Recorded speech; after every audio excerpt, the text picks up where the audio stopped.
Замана өз берүүлөрүн улантат, жылдыз төлгө кандай деп айтса дагы жакшы тилек жарымырыс деп коет. Андыктан жакшылыктан үмүтүңүздөрдү үзбөңүздөр. Бизде болсо коногубузга кезек келди көрүнөт. Мен жакшы көргөн аткаруучу, багы кандай десем, мындай инсандан интервью алыш үчүн мен кичине толкунданып турам. Кыргыз Республикасынын эл артисти Керим Турапов агай, саламатсызбы? Саламатсың. Саламатсыз багай, биздин студиябызга куш келипсиз. Чындыгында чыгармачылыкта сиздин ордуңуз өтө баалуу. Сиз ошол акыркы кезде ошол Бозоргон там деген чыгармага өзүңүздүн обонуңузду жазып чыгарган экенсиз. Көпчүлүк учурда баягы обончулар сөздү көрүп, жактырып калып, андан кийин обон чыгарат да. Сизде көбүнчө кандай учурлар болот? Саламатсыздар дагы бир жолу. Бул Бозоргон там деле эмес, аты Айылга кат. Мындай бир толуктап кетели. Бул сөзүн Надырбек агайыбыз жазган. Бир топ жыл мурда жазган экен. Буга чейин дагы обондор чыгып жүргөн. Сөз ошо кишинеки. Негизи чыгармачылыкта албетте музыка жазгандарга айрыкча мен ойлойм, сөзүн таасир тийиш керек. Ошол ойлоп жүргөн ойду ошол чыгармага салыштырып бир жакшы чыгарма жаралган болсо, оны жазууга абдан оңой. Жакшы. Мен бере турган суроом төмөндөгүчө, сиздин менин билишимче алгачкы көрөрмандарыңыз сиз иштеген кароолчу болгон жайдын көрөрмандары болгон экен. Сизди ошол жарыктыкта күтүп, качан ырдайт деген көрөрмандарыңыз күтүп турчу экен.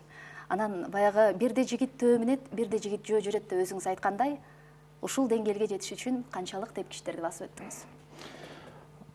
Негизи мына чыгармачылыкта чынында эле ар кандай бир күтүлбөгөн кырдаалдар болот. Кароолчу демекчи, албетте биз окуп жүргөн учурда илгери мурдагы учурда. Мен азыр окууну бүткөнүмө 30 жылдан өтүп баратат албетте. Ал учурларда кечкисин бардык эле студенттер кароолчу болуп иштерле. Эми дем алуу күндөрү баягындай бирде жүк түшүрүп же ушундай бир кызматтарды иштеп, бунун баары тең эле баягы студент болгон жигиттердин ошол учурдагы мындай бир жакшы көрүнүшү. Ошол учур менимче бүгүнкү учурга салыштырмалуу бир топ кызыктуу жана баягы азыр эстеп көрсөк өзүнчө эле бир чоң бир баягындай чыгарма жазууга болот ал жөнүндө. Бул кызык күндөр экен. Ал эми мени күткөндөр баягы узун бир баягы эмелер болчу. Көп бир нерселерди сактаган жайлар болчу. Ошолорду мен кечкисин келип кээде эшик терезенин баарын жаап алып анан кыйкырып ырдап, баягындай өзүмчө бир эме машыгып атсам, эч ким укпасын деп көрсө, кийинкилердин баарын угулуп калыш экен да. Ошол жигиттердин баары бүгүнкү күндө кээ бирөөлөрү чоң кызматтарда, кээ бирөөлөрү мамлекеттик абдан чоң кызматтарда, кез-кезде телефон чалып ошолорду эскерип эстеп турабыз. Жакшы. Биз сизди билебиз, операда Евгений Онегин, Травиата, Риголетто, өзүбүздүн Ай чүрөк, Ак мөөрөңдү биздин жакшынакай чыгармаларыбызда операда ырдагансыз. Анан баягы адам баласы өзүнө бир тепкич койбош керек экен да, сөз өсүш үчүн, жакшы багыттарга жетиш үчүнчү. Дагы кайсыл операда же болбосо кайсыл адамдын ролун жаратсам деп кыялданасыз? Мындай да, аябай бышып, жетилип турган учурлар бул ушу 25-30 жаштан башталат да. Ошол учурдагы сахнага чыккан инсанды, сахнага чыккан баягы өнөр адамын элдер башкача кабыл алат, албетте. Ал кичинекей чыгарма ырдабасын, чоң чыгарма ырдабасын. Ал эми жыл өткөн сайын баягы кичинекей Кыргызстан 5 миллион, 6 миллион калкы бар үчүн баягы чыгармачыл инсандарга бир аз кыйынчыраак болуп калат. Улам чыгарманын жанрын, башкасын өзгөртүп туруу керек го деп ойлойм да. Менин оюмда, мен азыр көбүнчөсү жакшы бир баягы койгон максатым тескерисинче бир ошол жаштар аткара турган бир жакшы чыгарма жазуу. Бул да өзүнчө бир керемет нерсе. Ал эми сахнаны албетте биз опера болобу, чоң чыгармачылык кече болобу, аны өткөрүп туруу сөзсүз түрдө керек. Ал эми жанагындай бир жакшы баягы өмүрү узун деп айталы, көпкө жашап кала турган, кылымдарга токтоп угуп баягы элдин көкүрөгүнөн, жүрөгүнөн түнөк ала турган чыгармаларды жаратып алуу бул абдан жакшы баягы ошол инсандын бул байлыгы болуп эсептелет деп ойлойм. Ошол себептен мага дагы уже баягы бүгүнкү күндө учур келип жетти окшойт. Ошонун үстүндө иштешибиз керек азыр. Кайсы бир деңгээлде жаштарга өсүп келаткан, кайсы бир деңгээлде угармандарга бир жакшы таасир тие турган, маани маңызы бар ушундай. Жеңил желпин эмес. Мен башынан эле андай нерседен бир аз алысыраак жүргөнмүн.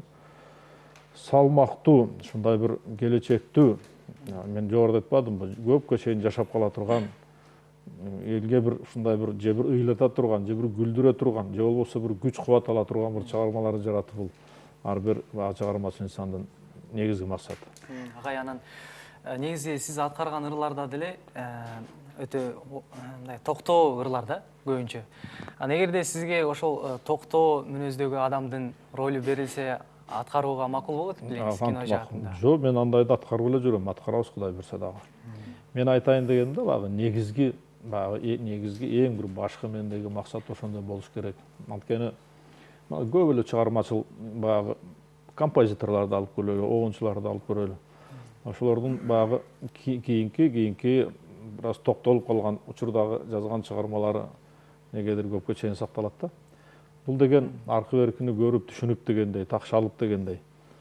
Турмуштун ар кандай кырдаалына туш келип, ошону баштан өткөрүп отуруп, анан баягы пайда болгон чыгарма менимче жакшы болуш керек. Ал эми мен айта албайм. Жакшы бир лирикалык чыгармалар. Булар да бар. Албетте, булардын да өмүрү узун болгон чыгармалар бар. Же болбосо ошондойду чыгарып алсак дагы көп бир 20, 30, 40 бүгүн мен дептерчеме карап көрсөм 100дөн ашпын же 200дөн ашпын же 1000ге жакын чыгармам бар экен дегендер деле бар. Бирок мен ойлойм да, ошол бир 2-3 чыгарма эгер түбөлүккө жашап калса бул жакшы нерсе. Жакшы. Биз болсо сиздин 93-жылдары тартылган О соле мио, о менин күнүм деген чыгармага кезек берет экенбиз. La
Таңкы мейманыбызды маек куруп жаткан учурубуз негизи эле баягы 23 жылга артка саамал түшүп келдик окшойт.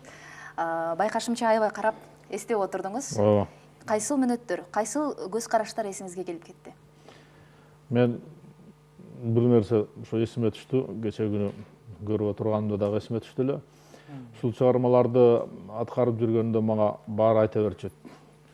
Жакшы экен, дурус экен, кээ бирөөсү укмуш жакшы экен, кээ бирөөсү тим эле айга күнгө теңеп ушундай бир анан такыр ишенч эмесмин да. Ар бир чыгарманы аткарганда эле мен өзүмө бир кемчилик таба берчүмүн да. Могу жери болбой калды, могу жери жакшы болсо болмок, анан ушул жери боюнча иштешим керек экен деп эле ушинтип отуруп, мына бүгүн ушул фильмди тарткандан бери 23 жыл өттүр. Ал эми жазганыма 25 жыл болсо керек. Анан азыр угуп отурсам дурус эле экен. Дурус эле экен. Демек, мезгилдин көз карашы менен караганда сизге кайра мурунку катачылыктарыңыз жабып кеттиби? Катачылык жок, почти жок экен да. Бирок бул эмне деп айткым келет муну менен, ошол учурларда ошо мактоолорго ишенип албаган дурус болгон экен да. Эгерде бүт эле баары жакшы, жанагы айтып атпайбы, тигиге теңеп, бул ырчыларга теңеп атса эле анан баарын ишенип алсак болчу да жаман болмок экен, бир сөз менен айтканда. Анан дайым ошо чыгарманы аткарып аткан учурда дагы, аткарып үйгө келген учурлар далай жолу жанагы жакшы болбой калды деп чүмкөнүп жатып алып, анча-мынча кабатыр болуп, кайгырган күндөрүм болгон. Бирок ошол учурлар дурус экен абдан. Мынакей экранда сизди ырдап жатканыңызды көрүп жатабыз.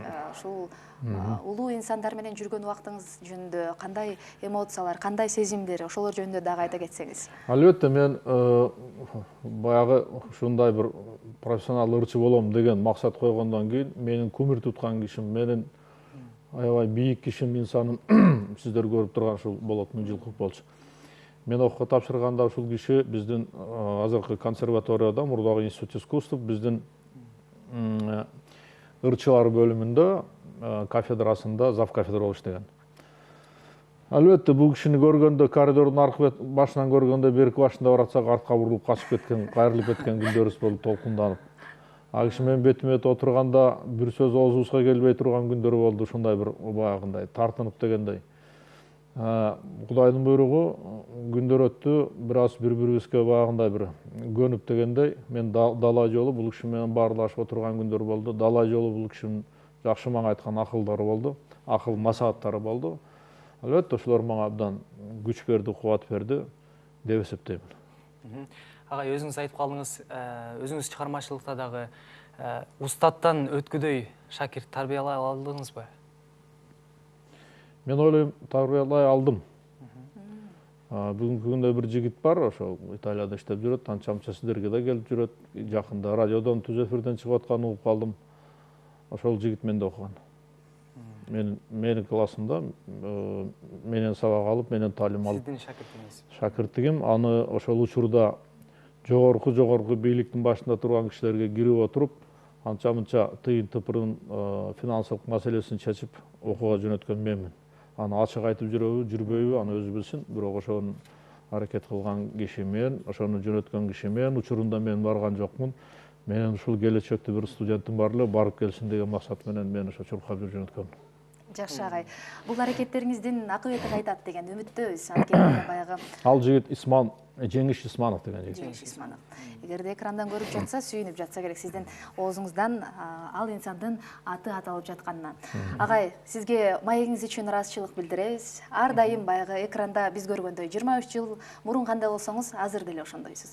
Бир гана прическаңыз кичине өзгөргөндөр, бирок ошол бойдонсуз. Ар дайым чыгармачылыгыңызга ийгилик болсун. Прическаны бир аз өстүрсөм дал ошондой болуп калат. Чоң рахмат агай бүгүнкү маегиңизге. Сизге чыгармачылык ийгилик каалайбыз. Мындан дагы элдин ичине сиңип кете турган чыгармаларды дагы да жарата бериңиз. Рахмат, ийгилик болсун силерге.